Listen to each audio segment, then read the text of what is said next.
নমস্কার, সৌভাগ্যের দিশারি অনুষ্ঠানে আরো একবার আমাদের সকল দর্শক বন্ধুদের জানাবো অনেক অনেক স্বাগত। আজকে ভীষণ সিরিয়াস একটা বিষয় নিয়ে আলোচনা করব। আমাদের প্রত্যেকের জীবনে একটি ছেলে বা একটি মেয়ে, আমাদের জীবনের সবথেকে সিরিয়াস যে বিষয়টা সেটা হচ্ছে আমাদের সন্তান। এটা আমাদের সবথেকে বড় একটা সফট কর্নার, এটাও কিন্তু বলতে পারি। যত মায়া, মমতা, ভালোবাসা সবকিছু আমাদের সন্তানকে কেন্দ্র করে। তাই সন্তান আসুক জীবনে, এই স্বপ্ন প্রত্যেক কিন্তু কাপলরা কিন্তু দেখে থাকে।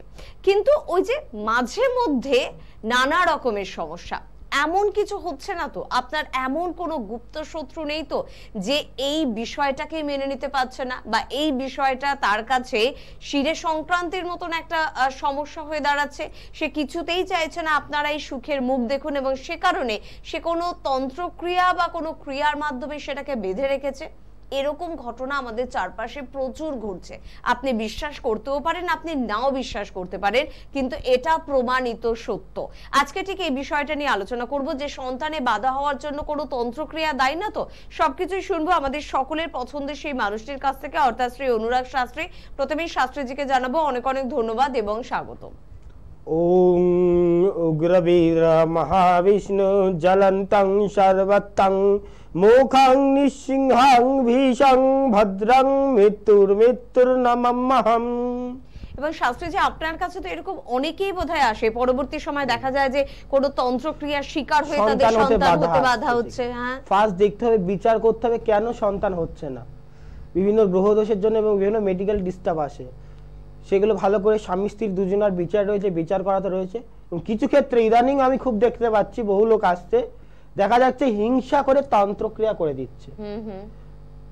এদিনকে এসছে, আমি আগের মাসে 2 মাস আগে আমি এটা প্রতিকার করেছি শিলিগুড়িতে।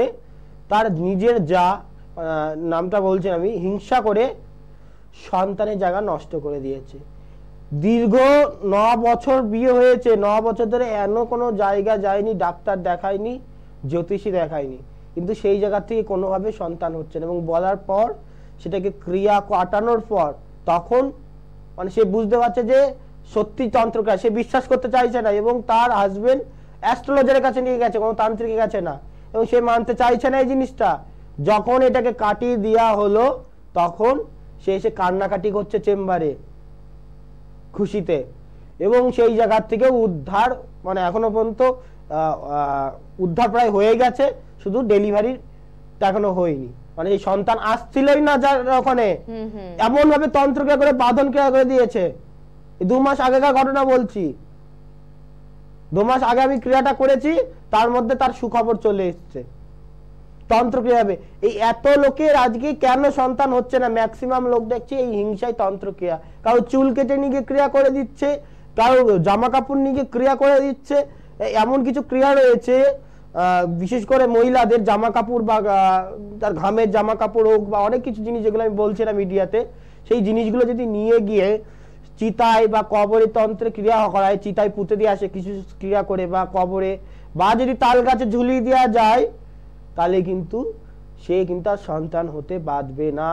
এবং কোনো মহিলার বস্ত্রে কালো বিড়ালে ব্লাড দিয়ে যন্ত্র অঙ্কন করে সেটা যদি তাল গাছে বিশেষভাবে ক্রিয়া করে যদি করে দেয় না, সন্তান আটকে যাচ্ছে। এক না, এরকম একাধিকভাবে তালার মাধ্যমে কাজ করে সন্তান নষ্ট করে দিচ্ছে, আসছে না। এই জায়গাতে এইগুলোকে কাটাতে হবে কি দিয়ে? ছিন্নমস্তা প্লাস 1 জটা তারা প্রয়োগ করতে হবে।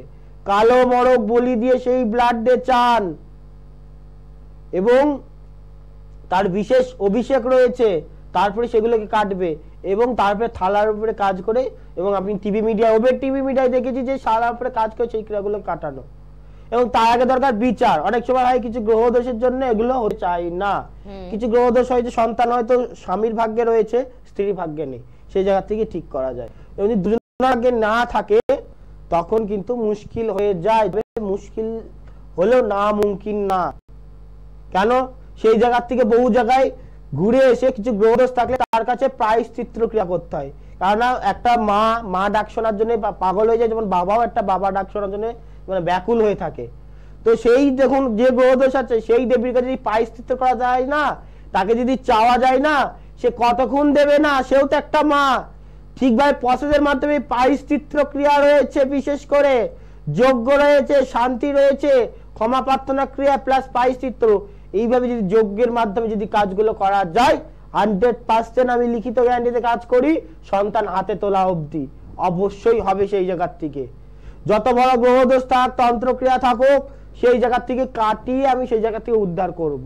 কেননা আমি কেন গ্যারান্টি দিতে পারি, কেন আমি আগে খুঁজি কেন হচ্ছে সমস্যা, তারপরে তার গোড়া থেকে নির্মূল করি। কারণ অনেকে কি হয় সন্তানের জায়গা জানে, কারণ ফার্মেসির কাছে ওষুধ থাকে, কিন্তু যে সন্তানটা কেন হচ্ছে না, বিভিন্ন কারণে বিভিন্ন ওষুধ রয়েছে, বিভিন্ন ক্রিয়া রয়েছে।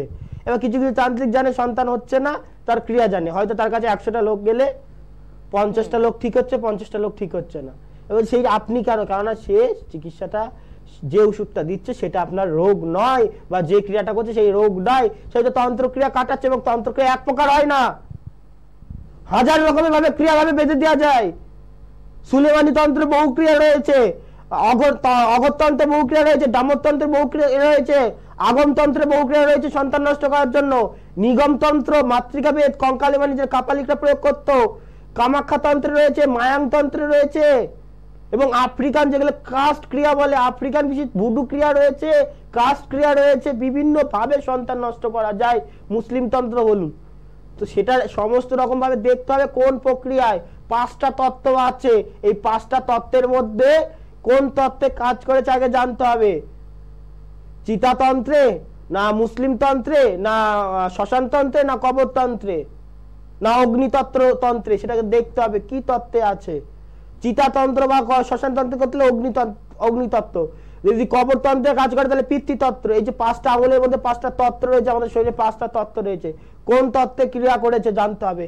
অনেক কোনো জ্যোতিষতান্ত্রিক বলতে পারবে না কোন তত্ত্বে। সেইভাবে যদি কাটানো যায় সেই জায়গার থেকে অবশ্যই উদ্ধার পাওয়া যাবে। আগে জানতে হবে কোথা থেকে ক্রিয়াটা হচ্ছে, কোথা থেকে ক্ষতিটা হচ্ছে জানতে হবে, তারপর যদি ওইভাবে কাটানো যায়। কারণ ফার্মেসির কাছে ওষুধ থাকে, কিন্তু সেই ওষুধ দিতে পারে না, কারণ রোগ ধরতে পারে না। আগে জানতে হবে কেন হচ্ছে, তারপরে তার প্রতিকার। এবং যার কাছে প্রতিকার করবেন, আপনার সমস্যা আপনি বলবেন না, সে যদি বলতে পারে অবশ্যই প্রতিকার করতে পারবে আপনার সন্তানের জায়গায়। আর না হলে কিন্তু সে যদি না বলতে পারে, তার কাছে সমস্যা থাকে, উল্টে ক্ষতি ছাড়া ভালো হবে না, সাইড এফেক্ট থাকে তন্ত্রে। একদম ঠিক কথা। তাই স্ক্রিনে দেওয়া নাম্বারগুলো একটু নোট করুন, ফোন করুন, এবং আপনার সন্তানের যে বাধাটা তৈরি হচ্ছে সেটা কেন। প্রত্যেক ক্ষেত্রেই যে তন্ত্রক্রিয়া হয়েছে আমরা তা বলছি না, অনেকগুলো কারণ কিন্তু রয়েছে, প্রত্যেকটা কারণের জন্য আলাদা আলাদা রকমের ক্রিয়া রয়েছে। আর এটা কিন্তু উনি জানেন, সব তান্ত্রিকরা কিন্তু এত ধরনের ক্রিয়া সম্বন্ধে ওয়াকিবহল নন, তারা কিন্তু জানেন না, কিন্তু উনি জানেন, সে কারণে কিন্তু একেবারে মিডিয়ার সামনে জোরের সাথে উনি কিন্তু বলছেন। ফোন নাম্বারগুলো বলবো, নোট করুন। তার পাশাপাশি সোমবার শিয়ালদা, মঙ্গলবার ব্যারাকপুর তারকেশ্বর, বুধবার বর্ধমান, বৃহস্পতিবার কালীঘাট, শনিবার দক্ষিণেশ্বর মেচেদা, রবিবার মাঝদিয়াতে কিন্তু চেম্বার পাচ্ছেন। এছাড়া কিন্তু আপনারা 20 তারিখ বহরমপুর, 27 তারিখ করে কোচবিহার, 28 তারিখ শিলিগুড়ি, 29 তারিখ মালদায় চেম্বার পাচ্ছেন। দিল্লি, মুম্বাই, ছত্তিশগড়, মধ্যপ্রদেশে চেম্বার পাচ্ছেন। অনলাইন কনসালটেন্সির কিন্তু ব্যবস্থা রয়েছে। 7076653802 এই নাম্বারে ফোন করুন, বা 9134123806 এই নাম্বারেও ফোন করতে পারেন। 9593005630 এই নাম্বারে, বা অবশ্যই ফোন করুন 9382489508 এই নাম্বারে। প্রত্যেকটি নাম্বার কিন্তু নোট করে রাখুন, এবং এই ফোন নাম্বারে ফোন করে জানুন যে আপনাদের সন্তানে কেন বাধা আসছে। কারণ উৎসটা কিন্তু খুঁজে বের করতে হবে, কারণ যে কোনো মানুষের কাছে গেলেই যে সে সত্যি আপনার জন্য সঠিক ক্রিয়াটা করছে এর কোনো গ্যারান্টি নেই। তবে এখানে গ্যারান্টি সহকারে কিন্তু কাজ করা হয়। কারণ খুব ভালো একটা উদাহরণ আপনি দিয়েছেন যে একটা মেডিসিন শপে হাজারো ওষুধ রয়েছে, তবে যে বিক্রেতা সে কিন্তু সব ফাংশন জানেন না, ফাংশন জানেন একজন চিকিৎসক। তাই সঠিক চিকিৎসককে যেরকম নির্বাচন করতে হয়, সঠিক তান্ত্রিককে নির্বাচন করুন, তবেই কিন্তু আপনার সমস্যার সমাধানটা চটজলদি হবে। আজকে এই পর্যন্তই। পরবর্তী অনুষ্ঠানে আমাদের আপনাদের জীবনের এরকমই কোনো জটিল সমস্যা নিয়ে আলোচনা করব। ধন্যবাদ জানাবো আপনাদের, ধন্যবাদ জানাবো শাস্ত্রীজিকে। নমস্কার।